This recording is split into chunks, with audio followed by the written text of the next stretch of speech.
என்ன பண்ற? அது என்ன கையில சிப்ஸ்? அதை எப்படி சாப்பிட்டு இருந்தா அது மாதிரி இப்ப சாப்பிட்டுக்காம?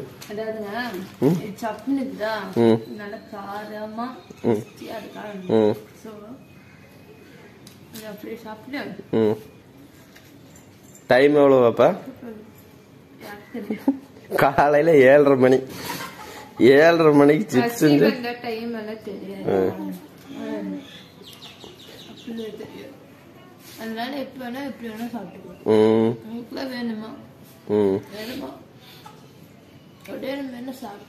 சரி சரி. 7:30க்கு எது சைடு டிஷ் எது மெயின் டிஷ்? இது மெயின் டிஷ், இது சைடு டிஷ். சரி. காலை பிரேக்ஃபாஸ்ட் இதோட முடிச்சிடுறேன். எங்களுக்கெல்லாம்